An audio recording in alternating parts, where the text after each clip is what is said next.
नमस्कार साथियों, आपका चैनल RK105 में फिर से बहुत बहुत स्वागत है। आज हम बात करने वाले हैं ध्रुवीय क्षय मध्य प्रक्षेपों की, जिसमें लंबकोणीय ध्रुवीय क्षय मध्य प्रक्षेप का क्वेश्चन आपके सामने है। आपको निरूपक भिन्न दिया है, यानी मापने दी है 1:16 करोड़। इस पर संपूर्ण उत्तरी गोलार्ध को दर्शाने के लिए लंबकोणीय ध्रुवीय क्षय मध्य प्रक्षेप की रचना करनी है, जिसमें अंतराल 15 डिग्री दिया हुआ है। तो बनाना क्या है? लंबकोणीय ध्रुवीय क्षय मध्य प्रक्षेप। अंतराल कितना है? 15 डिग्री। दर्शाना क्या है? उत्तरी गोलार्ध। और मापक आपके सामने है।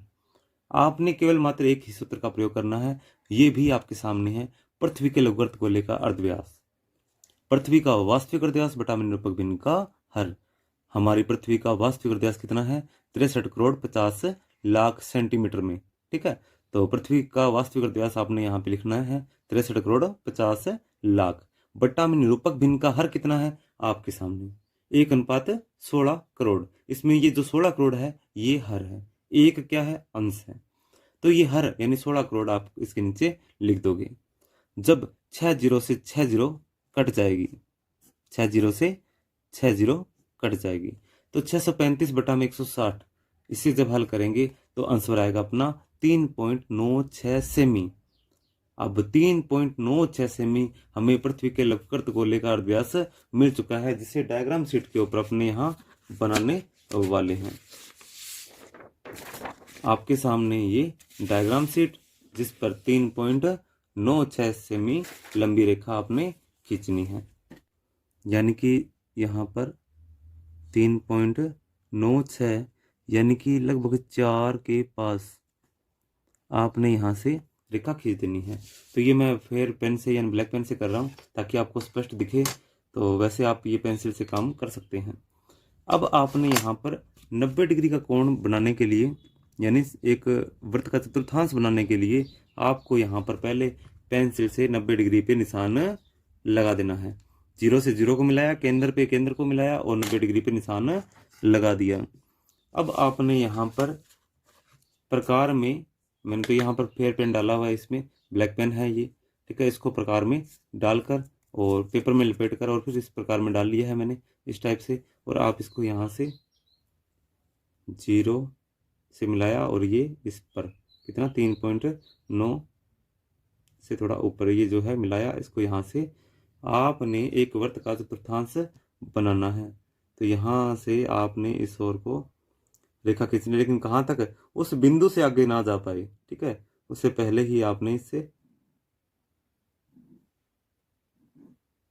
तो इतना काम आपने कर लेना है। अब आपने ये 0 डिग्री को ऊपर लगाए हुए बिंदु से मिलाना है और यहां तक रेखा खींचनी है, इससे बाहर नहीं। ठीक है, इससे बाहर नहीं। ये बन गया वृत्त का चतुर्थांश। इसमें अपने नाम ले देते हैं, यहां पे ले देते हैं O A B। अब अपने को इन पर अंतराल कितना दिया है वापस इसे रखेंगे। चांदे को 0 से 0 और 90 से 90, केंद्र से केंद्र, बिल्कुल एक्यूरेट मिलाने के बाद में अंतराल कितना दिया है ये देखिए। अंतराल क्वेश्चन में दिया है 15 डिग्री। तो इसमें हमेशा ही कहाँ से? ध्रुवों की ओर से घटाना चालू करोगे। ठीक है, इस तरफ से नहीं। इस तरफ से तो हमेशा ही कहाँ पे लगाए जाते हैं? शंकुआकार प्रक्षेप बनाते हो ना, उसमें गोलार्ध में इस तरफ से प्रारंभ की जाती है अंतराल की गिनती। लेकिन इसमें अंतराल की काउंटिंग इधर से 90 से कितना? 90 से 15 घटाया 75, 75 से 15 घटाया 60, 60 से 15 गया 45, 45 से 15 कम किया 30, 30 से 15 कम किया 15। क्यों लगाया 15 तक? 0 तो लगा ही हुआ है। ठीक है, 0 तो खुद रेखा लगी हुई है पहले से ही। तो मैंने इतनी रेखाएं इसलिए खींची है क्योंकि ये संपूर्ण उत्तरी गोलार्ध को दर्शाने का प्रयास करेगा। अब यहां से अपनी ओर ये फेयर पेन से कर लेता हूं मैं वर्क। ठीक है, यानी केंद्र की ओर आपने क्या करना है? इस गोलार्ध के अंदर ही रहना है। ठीक है, इससे केंद्र की तरफ एक रेखा 15 डिग्री की और फिर 30 डिग्री की, फिर 45 डिग्री की। ध्यान रखिएगा अंतर न आए इसमें कोई। ठीक है, एक्यूरेट खींचनी है आपने। इसके बाद में 60 डिग्री की, फिर 75 डिग्री की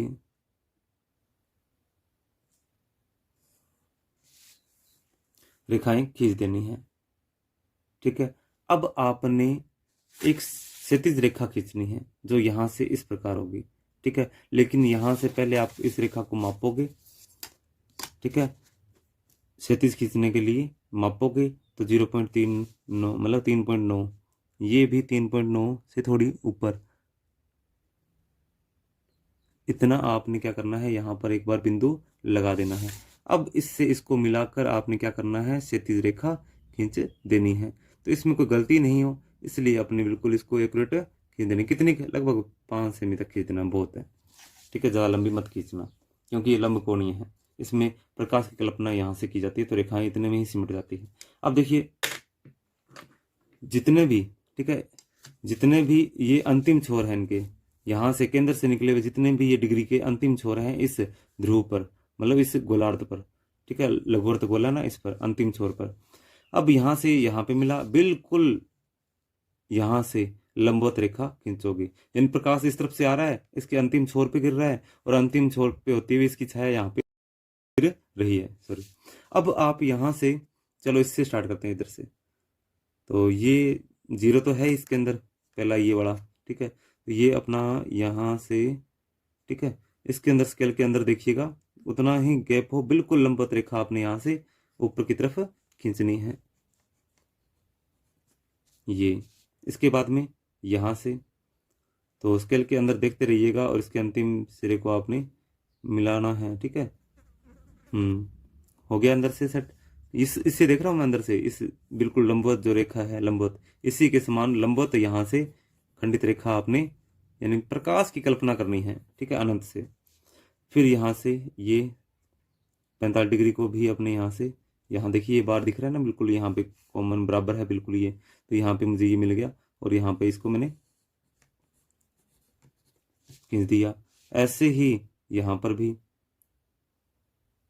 तो इनको भी आप डायरेक्ट चाहो तो ब्लैक पेन से कर पाओ, लेकिन इनमें कई बार क्या होता है, रेखा थोड़ी तिरछी टेढ़ी हो जाती है, तो फिर प्रॉब्लम हो जाती है। इसलिए आप एक बार पेंसिल से फिर कंफर्म करके, ठीक है, फिर ब्लैक पेन से। अब ये यहाँ से लेकर यहाँ तक अंदर से मुझे ये रेखा दिख रही है। ठीक है, मुझे अब इसका अंदाजा नहीं लग रहा इस लंब रेखा का, अंदर से ही इस रेखा को देख के मैं इस रेखा को निशान लगा रहा हूँ। अब ये लास्ट वाली, ये भी इस रेखा के बिल्कुल पास में ही लगने वाली है, ज़्यादा अंतर नहीं रहेगा, बिल्कुल मामूली सा अंतर है इसमें। अब इनको अपने नाम दे देते हैं। तो इस 0 वाली को भी एक बार मैं खींच लेता हूँ थोड़ा, क्योंकि ये भी अंतिम छोर है, और इनको भी थोड़ा यहाँ से लेकर बराबर कर देता हूँ। ठीक है, थोड़ा अच्छा लगेगा। अब जहाँ पर ये बिंदु मिले हैं उनको आप ए के बाद में, ये बी हो गया, तो ये C D E F G H, ये रेखाओं के बिंदु आपको प्राप्त हो चुके हैं इस ए से अनंत रेखा की ओर। ठीक है, अब आपको प्रकार में दूरी भरनी है, कौन सी, पहले ही बताया, ए से लेकर कौन सी, सी, ए से लेकर ये सी तक की दूरी आपने प्रकार में भर लेनी है। ये दूरी जब प्रकार में भर लोगे, आपने यहाँ पर थोड़ा स्पेस इधर भी और इधर भी ध्यान रखिएगा दोनों तरफ, तो आपने ये पहला बिंदु प्राप्त करके अब घुमाना है किसे, अब आपको पेपर को घुमाना है, थोड़ा आसान हो जाएगा। ठीक है, यानी कि आपको डायग्राम शीट को थोड़ा घुमाना है। तो ये मैंने यहाँ से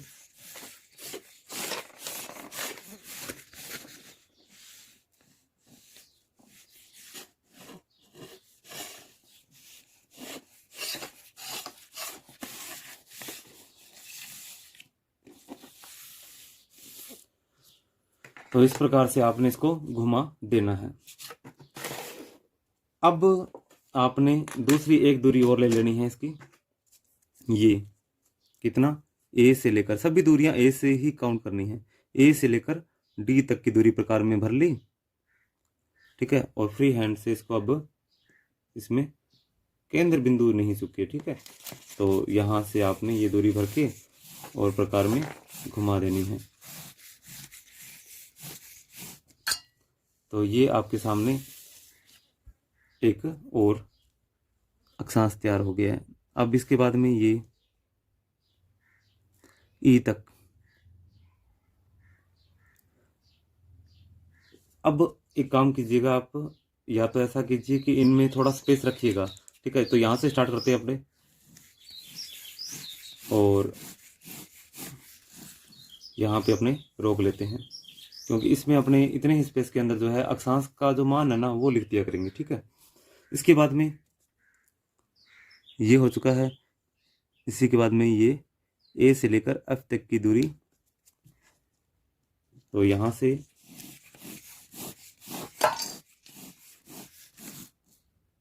तो मैं हर बार इतना स्पेस यहाँ पे छोड़ दूंगा, ठीक है। अब ए से लेकर जी तक की दूरी,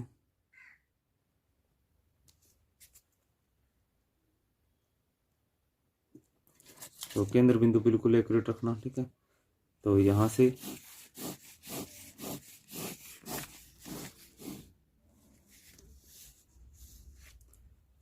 और अब जी तक की दूरी हो चुकी है। अब अपने को करना है एच तक की दूरी को। तो यहाँ से आपने ये एच तक की दूरी को भी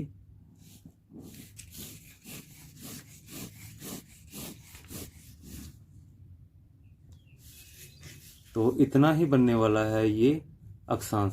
और इस प्रक्षेप की जो लंबाई चौड़ाई इतनी रहने वाली है, ठीक है, इससे बाहर नहीं रहेगा। अब आप ऊपर से नीचे की तरफ आपने एक लंबवत रेखा खींच लेनी है। तो यहाँ पे मैं एक रेखा खींच लेता हूँ, फिर पेन से ही ये काम कर लेते हैं, अच्छा रहेगा, ठीक है। बिल्कुल डायग्राम शीट को देख लेना, बिल्कुल लंबवत हो ये।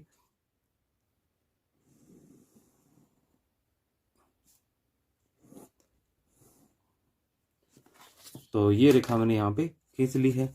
इसको मैंने केंद्र से, अब राउंडेबल डी है मेरे पास, तो इस प्रकार की आप गोल डी ही यूज़ करें तो सबसे बेटर है। नहीं तो फिर तो कोई बात नहीं, हाफ डी भी आपके पास होगी, उसका इस्तेमाल कर लो, लेकिन इस पर फिर 0 से 0 मिलाना थोड़ा ध्यान से है। अब आप यहाँ से पेंसिल की नोक से अपने निशान लगा लेते हैं, क्योंकि ये निशान बाहर की तरफ लगने वाले हैं। तो इस तरफ ये अंतराल कितना है, 15 डिग्री अंतराल दिया है, 15 डिग्री। तो ये इसको 0 मानो, तो ये 15, फिर 30, 45, 60, 75, 90, 105, 120, 135, 150, 165, 180 तो लगा ही है, फिर भी लगा लेते हैं चलो। फिर इस तरफ से यूं काउंट कर लो भले, नहीं तो इधर से आगे चलो। 180 के बाद में 195, 210, 210 के बाद में 220, 225, 230, 240, 200, तो ये 250 पे इतना कम कैसे, 250 पे कैसे, 240 के बाद में हाँ 15 जोड़ेंगे, 255, ठीक है। ये निशान थोड़ा गहरा लगाया था मैं। 255 के बाद में है 60, और ये 70, 270, 270 के बाद में 80, 5, 85, फिर 285 के बाद में कितना है 90, और ये 300, 315, 330, 345 और 360, ये कंप्लीट हो गया। अब इसको हटा लीजिएगा। अब ये जो बिंदु है इनको आपस में मिलाना है। अब अपने क्या करेंगे, इन बिंदुओं को आपस में एक दूसरे से मिला लेंगे। केंद्र से केंद्र मिल जाए तो बिल्कुल कंफर्म हो जाइएगा, और फिर आपने इसी अंदर अंदर, ठीक है, इससे बाहर ना फैल पाइए। जल्दबाजी में इससे बाहर अगर फैल जाए तो फिर आप ऐसा करो, ब्लैक पेन का इस्तेमाल नहीं करो, पेंसिल से ही बना लो, ताकि उसमें गलती हो जाए तो वापस सुधार लिया जाए, ठीक है। एक भी रेखा बाहर आ गई ना तो फिर सब गलत हो जाएगा, इसलिए इसको इससे, तो ये प्रक्षेप सभी प्रक्षेपों से मैं आसान मानता हूँ।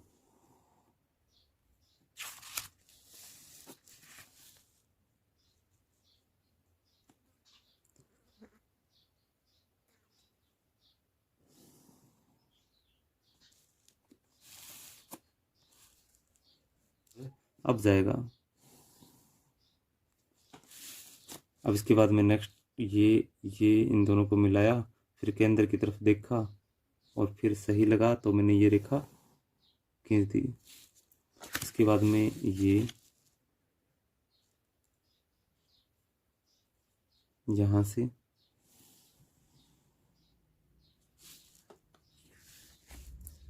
फिर इसे मिलाया, इससे केंद्र मैच कर गया तो फिर ये रेखा भी खींच दी। अब आपने ये और ये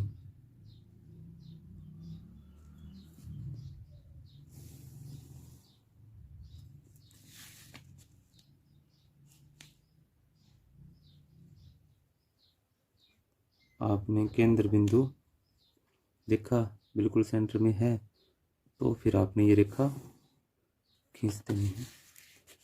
अब आपने ये अंतिम इसको भी मिलाया, केंद्र से मैच हुआ और आपने ये रेखा भी खींच दी, तो ये देशांतर भी कंप्लीट हो चुके हैं। अब आपने सबसे ऊपर जो पहली रेखा ऊपर से नीचे तरफ आई थी, यहाँ पे नीचे की ओर लिखोगे इस पे 0 डिग्री यानी 0 डिग्री, तो ये 0 डिग्री देशांतर रेखा है। इस तरफ 180 डिग्री देशांतर रेखा है, इसमें कोई कंफ्यूजन नहीं है। अब यहाँ से अंतराल था कितना 15, 15, 30, 45, 60, 75, 90, 105, 120, 135, 150, 165, 180, तो ये क्या है पूर्वी गोलार्ध, ईस्ट, ई का निशान लगाइएगा। फिर ये 0, 15, 30, 45, 60, 75, 90, 90 के बाद में यहाँ पे 105, 120, 135 और 150, 165, सभी पे डिग्री के निशान भी लगा दीजिए। ठीक है, सभी पे लगा दीजिएगा डिग्री के निशान। तो ये अब आपको देशांतर तो बिल्कुल एक्यूरेट प्राप्त हो गई। तो ये ईस्ट है, तो ये क्या है वेस्ट। अब आप यहाँ पे बीच में क्या लिखोगे एन, जो स्पेशल 2-4 बार यूं रेखा खींचोगे तो ये आपको एन की तरह दिखाई देने लगेगा। अगर पेंसिल से बनाया है तो पहले इसको बीच में से इरेज करके फिर इस पे एन लिखिएगा। अब देखिए ये बाहर की रेखा क्या थी 0 डिग्री, तो मैं यहाँ पे लिख देता हूँ 0 डिग्री। इसके बाद में ये थी 15 डिग्री, फिर इसके बाद में ये थी 30 डिग्री, फिर ये 45 डिग्री, कितनी 45 डिग्री, फिर ये 60 डिग्री, 45 के बाद में 60 और ये 75 डिग्री, और ये बिल्कुल सेंटर में नॉर्थ आ चुका है। इस के जो हेडिंग है इसके लिए हमने यहाँ ऊपर स्पेस छोड़ा है। तो ये जो आप मेन स्क्रीन जब देखो उसी स्क्रीन के ऊपर मेन हेडिंग यहाँ डाल दूंगा और यहाँ पर आपको आरएफ भी लिख दी जाएगी, तो उसी के अकॉर्डिंग आप इसको कंप्लीट कर लीजिएगा। वीडियो को पूरा देखने के लिए धन्यवाद। मिलते हैं नेक्स्ट वीडियो में।